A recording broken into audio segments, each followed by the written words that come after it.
Hi friends, welcome back. इस video में हम देखेंगे कि RabbitMQ को कैसे सेटअप करते हैं और RabbitMQ सर्वर को पाइथन स्क्रिप्ट से कैसे कनेक्ट करते हैं। इसके साथ साथ ही हम देखेंगे कि इवेंट बेस्ड आर्किटेक्चर क्या होता है। तो चलिए शुरू करते हैं। तो RabbitMQ जो है एक मैसेज ब्रोकर है। मैसेज ब्रोकर क्या होते हैं? मैसेज ब्रोकर वो होते हैं जो एक एंड से दूसरे एंड के मैसेज को ट्रांसमिट करते हैं। ठीक है, तो इसको यूज़ करने के प्रोज में बता देता हूँ RabbitMQ को। ये एक लाइट वेट है, इजी टू डिप्लॉय, राइट। तो एक एग्जांपल लेते हैं और समझते हैं कि RabbitMQ को हम कहाँ यूज़ कर सकते हैं, राइट। तो सपोज जैसे कि एक पिज़्ज़ा फैक्ट्री है, राइट। तो पिज़्ज़ा फैक्ट्री में क्या हो रहा है कि पिज़्ज़ा एक पर्सन है P1, एक पर्सन है P2, ठीक है। ये P1 जो है ये क्या कर रहा है, पिज़्ज़ा बेक कर रहा है, और जैसे ही बेक हो जाता है ये P2 को चाहता है कि वो यहाँ से पिज़्ज़ा रिसीव करे, ठीक है, और आउट फॉर डिलीवरी कर दे सर, ठीक है। यहाँ पर जब जैसे ही पिज़्ज़ा बेक होगा इसको एक मैसेज P2 को भेजा जाएगा यहाँ से। तो वो मैसेज भेजने के लिए हम एक मैसेज ब्रोकर का यूज़ कर सकते हैं, मतलब RabbitMQ का यहाँ पर यूज़ कर सकते हैं, राइट। क्यों? क्योंकि मतलब अब इसको ना एक मैं इवेंट बेस्ड आर्किटेक्चर में बताता हूँ। सपोज ये एक प्रोसेस है, राइट, ये दूसरी एक प्रोसेस है, ठीक है। और ये प्रोसेस कुछ काम कर रही है, उसके बाद ये प्रोसेस को मैसेज भेजती है, ठीक है। और मैसेज कैसे भेजेगी, इन दोनों प्रोसेस का मतलब समझ लो कम्युनिकेशन कैसे होगा, यूजिंग द RabbitMQ। RabbitMQ क्या प्रोवाइड कराती है, एक क्यू प्रोवाइड कराती है हमें, ठीक है, जिसको हम कह सकते हैं कि एक मैसेज ब्रोकर तो RabbitMQ है ही है, ठीक है। मैसेज क्यू प्रोवाइड कराती है। क्यू क्या होती है, मतलब कलेक्शन है बेसिकली, जो फीफो पे वर्क करती है, फर्स्ट इनपुट फर्स्ट आउटपुट। मतलब P1 यहाँ से कोई मैसेज भेजेगी, जैसे मैसेज 1, ठीक है, और ये होगी P1 हमारी, सॉरी इसको तीर उल्टा कर देता हूँ, यहाँ से भेज रही है और P2 हमारी रिसीव कर रही है मैसेज। तो मैसेज 1 भेजेगी, P2 ने रिसीव किया, उसके बाद मैसेज 2 भेजेगी, राइट। तो मैसेज 1 इधर आया, मैसेज 2 इधर आया, और इस तरीके से P2 के पास जाता रहेगा यहाँ से। तो एक काइंड ऑफ क्या हो गया, प्रोड्यूसर कंज्यूमर प्रॉब्लम, मतलब कि यहाँ से प्रोड्यूस करके हम मैसेज भेज रहे हैं और यहाँ से ये कंज्यूम कर रही है। अच्छा, मैसेज ब्रोकर की नीड क्या है, मतलब एक नॉर्मल अगर डेवलपर हो कोई है तो वो तो सोचेगा ठीक है, मैं अगर ये प्रोसेस 1 है, ये प्रोसेस 2 है, इसकी कोई अगर API एंड पॉइंट बनी हुई तो मैं डायरेक्ट उसको कॉल कर दूंगा। बट लेकिन मैसेज ब्रोकर की नीड इसलिए है क्योंकि एक तो यहाँ पर क्या है, प्रॉपर एक्नोलॉजमेंट मिलता है, ठीक है। RabbitMQ का यूज़ करेंगे तो क्या मैसेज ये जो M2 मैंने भेजा था ये P2 को मिला या नहीं, इसका प्रॉपर एक एक्नोलेजमेंट जाएगा, राइट।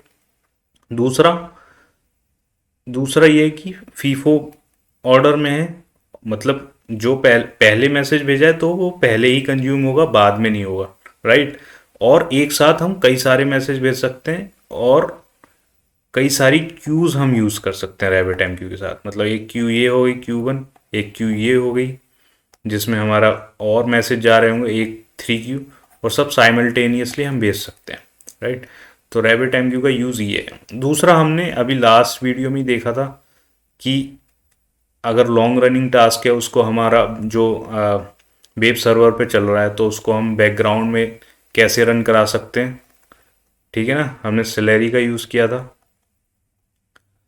तो सैलरी का यूज़ करने के लिए हमें क्या, मैसेज ब्रोकर की नीड थी, तो हमने वहाँ पर रेडिस का यूज़ किया था। हम RabbitMQ का भी यूज़ कर सकते हैं। बेसिकली मैसेज ब्रोकर क्या होते हैं, जो मैसेज को ट्रांसमिट करते हैं। तो जैसे हमें कोई टास्क रन कराना था T1, वो हमने सैलरी के पास भेज दिया, किसकी हेल्प से, मैसेज ब्रोकर की हेल्प से, राइट। और ये T2 जो sorry that is salary, right, this one is salary. तो सैलरी क्या करेगा, उसको बैकग्राउंड में जो T1 टास्क है उसको बैकग्राउंड में रन कर देगा। और यहाँ पर जो लॉन्ग रनिंग टास्क था ये T1, जो यहाँ पर वेब सर्वर है, राइट, वेब सर्वर बार बार प्रोसेसिंग घूमती नहीं रहेगी, जो हमने लास्ट वीडियो में देखा था।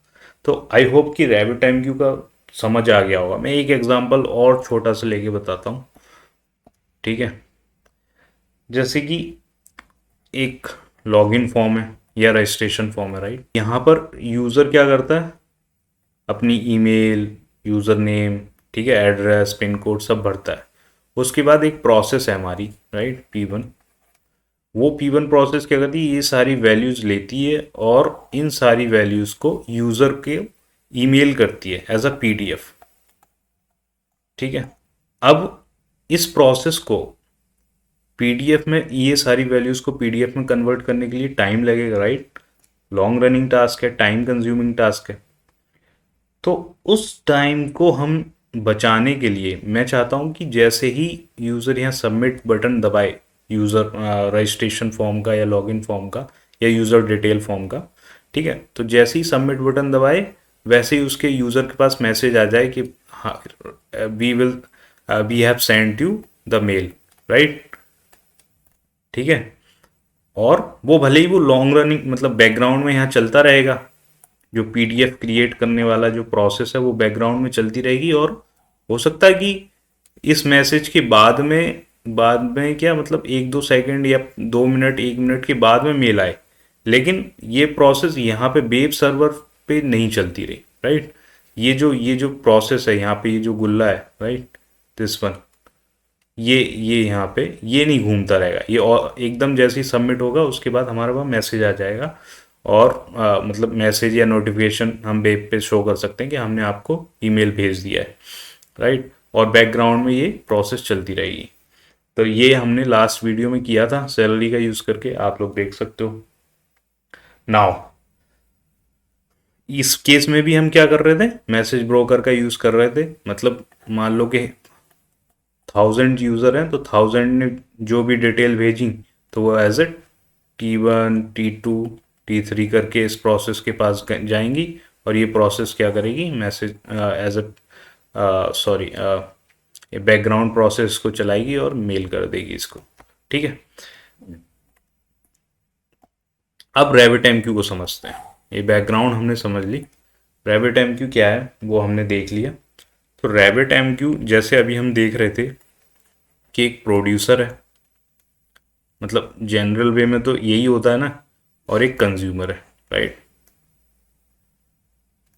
जो हमारी बैकग्राउंड टास्क चला रही थी वो कंज्यूमर प्रोसेस हो गई, और जो भेज रहा था, जो मतलब वेब सर्वर, जो हमारा यूज़र डिटेल फॉर्म था या लॉगिन फॉर्म था, वो डिटेल्स को भेज रहा था, वो प्रोड्यूसर हो गया, और बीच में था हमारा मैसेज ब्रोकर, राइट, जो कि हमारा RabbitMQ है। ये आर्किटेक्चर है, राइट। अब जो RabbitMQ उसमें एक कॉन्सेप्ट है एक्सचेंज का। ये एक्सचेंज क्या होते हैं, तो देखो इस यहीं पर ना, यहाँ पर एक्सचेंज पिक्चर में आता है, ठीक है। अब ये एक्सचेंज क्या है वो देखते हैं। मतलब जब हम प्रोड्यूसर से कोई भी टास्क जैसे T1 क्रिएट कर रहे थे, वो डायरेक्टली हमारा जो क्यू है हमारी वहाँ नहीं जा रहा था, वो पहले एक्सचेंज के पास जाएगा, ठीक है। एक्सचेंज से क्या होगा, एक्सचेंज भेजेगा। मतलब देखो ऐसा होता है ना कि क्यू तो हमारी बहुत सारी हो सकती हैं, मतलब ये है Q1, ठीक है, Q2, ठीक है, Q3, ये हमारा प्रोड्यूसर है, ठीक है। और यहाँ पर क्या, E1 एक्सचेंज, E2, ये आर्किटेक्चर बता रहा हूँ मैं RabbitMQ का, ठीक है। अब ये जो एक्सचेंज है ना, ये एक्सचेंज बेसिकली बताते हैं कि ये जो हमारा टास्क वन है या जो मैसेज है, ठीक है ना, यहाँ से मान लो M1 गया, तो ये M1 इस वाली क्यू में जाएगा, या इस वाली क्यू में जाएगा, या इस वाली क्यू में जाएगा, राइट।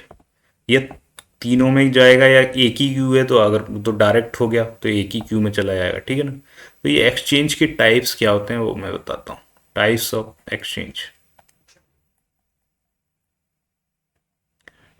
ठीक है। मान लो हमने 3 क्यू डिफाइन की हुई है, तो अब अभी हमें क्या करना है कि हमें M1 को सिर्फ Q2 में भेजना है। तो उसके लिए क्या करते हैं हम, 2-3 तरीके हैं। जैसे कि हम डायरेक्ट मैसेज भेज सकते हैं, हम यहाँ पे राउटिंग की अपना डिफाइन कर देंगे Q2 को, तो सिर्फ और सिर्फ जो मैसेज है ना वो इस Q2 में जाएगा, यहाँ नहीं जाएगा, यहाँ Q1 में नहीं जाएगा, Q3 में नहीं जाएगा, राइट, वो सिर्फ Q2 में जाएगा। तो M1 हमारा Q2 में जाएगा। अभी देखते हैं टाइप्स ऑफ एक्सचेंज के बाद। तो जो एक्सचेंज होता है ना वो राउटिंग की और बाइंडिंग की पे काम करता है, राइट। तो वर्क फ्लो कुछ ऐसा है। तो एक तो है हमारे पास डायरेक्ट, ये क्या है, एक्सचेंज का टाइप है, ठीक है ना, number one. Number two, fan out. अभी देखेंगे ये क्या होते हैं और इनको ना बाकायदा प्रोग्राम करके कनेक्ट करके देखेंगे। Number three, topic. Number four, header. ठीक है, ये चार टाइप के हमारे एक्सचेंज होते हैं। डायरेक्ट में क्या होता है कि जो बाइंडिंग की होती है ना, वो अगर मैचेस करती है राउटिंग की से, ठीक है, तो वो जो मैसेज है ना, जैसे कि जो राउटिंग की है, मान लो जो एक्सचेंज की यहाँ पर हमने राउटिंग की डिफाइन की हुई है, और ये है बाइंडिंग की, एक क्यू की बाइंडिंग की है, राइट। तो अगर मैं कोई मैसेज भेज रहा हूँ, या ना, अभी मैं प्रोग्रामिंग करके बताऊँ कि राउटिंग की कहाँ डिफाइन करते हैं। अगर ये राउटिंग की अब इन सब की बाइंडिंग की होगी, मान लो मैं इसका नाम B1 दे दिया, इसका नाम B2 दे दिया, और ये होगी B3। तो अगर मैं यहाँ पर B2 भेज रहा हूँ ना राउटिंग की में, तो ये जो M1 मैसेज है वो यहाँ जाएगा, ठीक है, क्योंकि इससे मैच हो रही है। अगर मैं डायरेक्ट यूज़ कर रहा हूँ टाइप्स ऑफ एक्सचेंज, ठीक है। फैन आउट क्या होता है? फैन आउट मतलब जो इस एक्सचेंज से जुड़ी हुई जितनी भी क्यूज़ हैं, ठीक है ना, जैसे कि एक एक्सचेंज है हमारा E1 और एक एक्सचेंज है हमारा E2, राइट। इस एक्सचेंज के पास दो क्यूज़ हैं, Q1 और Q2, ठीक है। अगर मैंने इस एक्सचेंज से मैसेज भेजा और ये एक्सचेंज है फैन आउट टाइप का, तो जो मेरा मैसेज है ना वो इसमें भी जाएगा, इस क्यू में, और इस क्यू में भी जाएगा, ठीक है। उसके बाद मान लो यहाँ पर मेरा प्रोड्यूसर है P1, P2 और P3 मान लो, और ये P2 और P3 Q2 से जुड़ा हुआ है और P1 Q1 से जुड़ा हुआ, तो इन तीनों के पास मेरा मैसेज आएगा अगर मैं फैन आउट टाइप का एक्सचेंज यूज़ कर रहा हूँ। क्योंकि फैन आउट क्या करता है, फैन आउट कोई राउटिंग की वगैरह या बाइंडिंग की नहीं देखता, वो डायरेक्ट जितनी भी क्यू एडेड है मेरे एक्सचेंज से उन सब में मैसेज भेज देता है। तो फैन आउट को आप समझ लो, सॉरी, फैन आउट को आप समझ सकते हो कि ये क्या है, ब्रॉडकास्टिंग है। मतलब एक तरीके से अगर मुझे ब्रॉडकास्टिंग करनी है तो मैं fan out type exchange use करूँगा।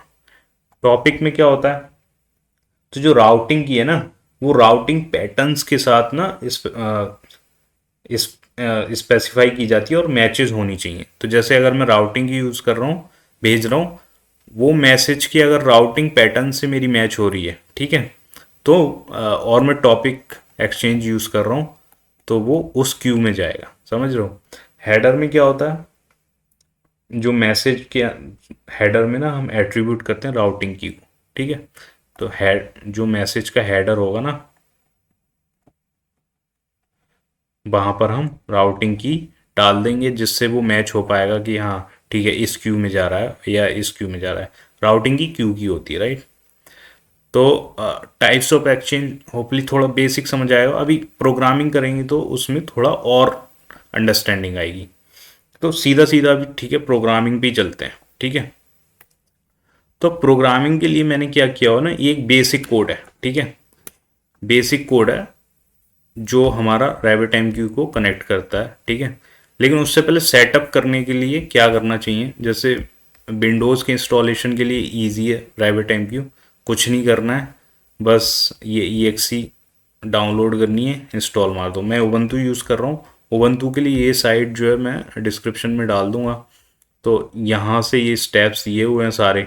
उसके बाद ना मैनेजमेंट अगर डैशबोर्ड चाहिए होगा तो ये कमांड है रैबिट MQ मैनेजमेंट की, यहाँ से आप यूज़र को ऐड कर सकते हो, लॉगिन का, ठीक है। और उस यूज़र को एडमिन को इन्होंने एडमिनिस्ट्रेटर बना दिया।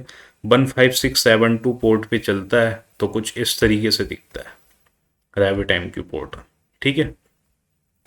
यहाँ पर कनेक्शंस, चैनल्स, एक्सचेंज तो मैंने अभी डिफाइन कर दिए, क्यूज डिफाइन कर दी। चैनल्स, कनेक्शंस कैसे बनाते हैं देखते हैं। ठीक है। तो ये स्टैंडर्ड कोड है, ये कहीं पे भी मिल जाएगा। तो मैं क्या कर रहा हूँ, जैसे सेंडर है, ठीक है, अभी इसको चला के दिखाता हूँ। मैंने अब देखो, अब पीका का यूज़ किया जाता है रैबिट MQ से कनेक्ट करने के लिए। आप नॉर्मली पिप इंस्टॉल पीका कर सकते हो, तो मैंने ऑलरेडी इंस्टॉल की हुई है, ठीक है। पीका डॉट ब्लॉकिंग कनेक्शंस, पीका dot connections parameter, local host, क्योंकि मैं मेरा जो रैबिट MQ सर्वर है वो लोकल होस्ट पे ही चल रहा है, राइट। अच्छा, पीका जो है ना, मतलब पीका क्या, rabbit MQ blocking non blocking दो तरह के कनेक्शंस प्रोवाइड कराता है, बट मैं अभी उसमें नहीं जा रहा क्योंकि हम बहुत बेसिक्स देख रहे हैं, ठीक है। तो कनेक्शंस बनाने के लिए मुझे क्या करना है, यहाँ कनेक्शंस पैरामीटर में अपना लोकल होस्ट डाल देना है, और यहाँ पे यूज़र नेम पासवर्ड भी आप डाल सकते हो। वो उसके लिए आप देख लेना कैसे कनेक्ट करते हैं डॉक्यूमेंट से, ठीक है। कनेक्शंस डॉट चैनल, ये मेरा चैनल क्रिएट हो गया। अब मैंने देखो क्यू डिक्लेयर की हुई है, क्यू का मैंने नाम दे दिया यहाँ पे हेलो टाइप की क्यू है, हेलो नेम की क्यू है, ठीक है। चैनल डॉट बेसिक पब्लिश, ये डायरेक्ट पब्लिश है मेरा। एक्सचेंज बाय डिफ़ॉल्ट मैंने कुछ एक्सचेंज का नाम नहीं दिया है, तो ये डिफ़ॉल्ट एक्सचेंज को ले लेगा। राउटिंग की दी हुई है मैंने हेलो, ठीक है, और बॉडी क्या है हेलो वर्ड, ठीक है, राइट। अब देखना यहाँ पे रिसीवर में सेम मैंने कनेक्शन बनाया, चैनल बनाया, मैंने क्यू डिक्लेयर किया है, क्यू का नाम है हेलो, ठीक है। Basic consume queue is equal to hello. अच्छा, ये जो राउटिंग की है ना, इसका ये सेम होनी चाहिए यहाँ पे जो आप क्यू डिक्लेयर कर रहे हो, ठीक है। तो उस क्योंकि एक्सचेंज है डिफ़ॉल्ट, मतलब कि डायरेक्ट एक्सचेंज है, तो राउटिंग की यहाँ से कनेक्ट होके रिसीवर पे जाएगी, राइट, जो अभी हम डिस्कस कर रहे थे। तो अगर मैं इसको चला के दिखाता हूँ, पाइथन सेंडर डॉट पाई, और इधर मैं चलाता हूँ पाइथन रिसीवर डॉट पाई, तो इसने बोला रिसीव्ड हेलो वर्ल्ड, और यहाँ पे हेलो वर्ल्ड सेंड किया होता, ठीक है। तो ये नॉर्मल सी चीज़ है। अब देखो फैन आउट का मैं दिखाता हूँ, फैन आउट कैसे कर सकते हैं हम डिफाइन, ठीक है। हाँ, तो फैन आउट के लिए क्या करना है, जैसे अभी हम बाय डिफ़ॉल्ट एक्सचेंज ले रहे थे, अभी हम एक्सचेंज को ना नाम देते हैं, अपना अपना एक एक्सचेंज बनाते हैं।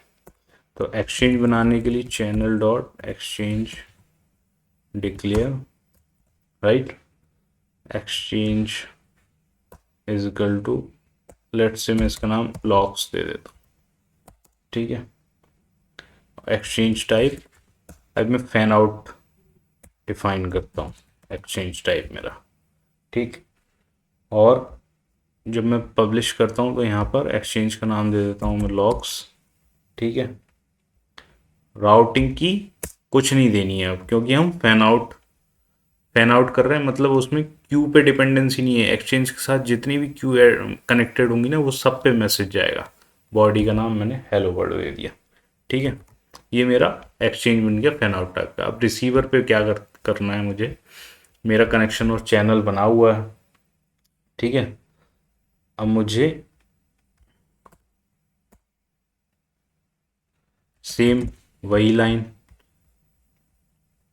एक्सचेंज डिक्लेयर करना पड़ेगा यहाँ पे भी, तो मैं उसको कॉपी पेस्ट कर देता हूँ, ठीक है। अब मुझे क्यू डिक्लेयर करना है यहाँ पे मैं क्यू का नाम लॉक्स दे देता हूँ, क्योंकि मैंने वहाँ पे लॉक्स दिया हुआ है, और यहाँ पे एक्सक्लूसिव इजिकल टू ट्रू कर देता हूँ।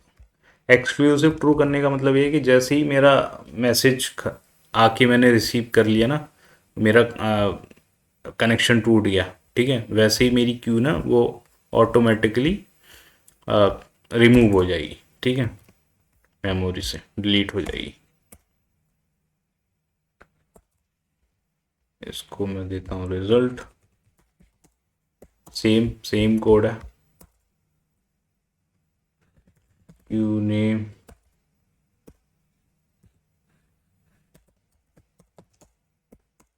result dot method dot q, ठीक है।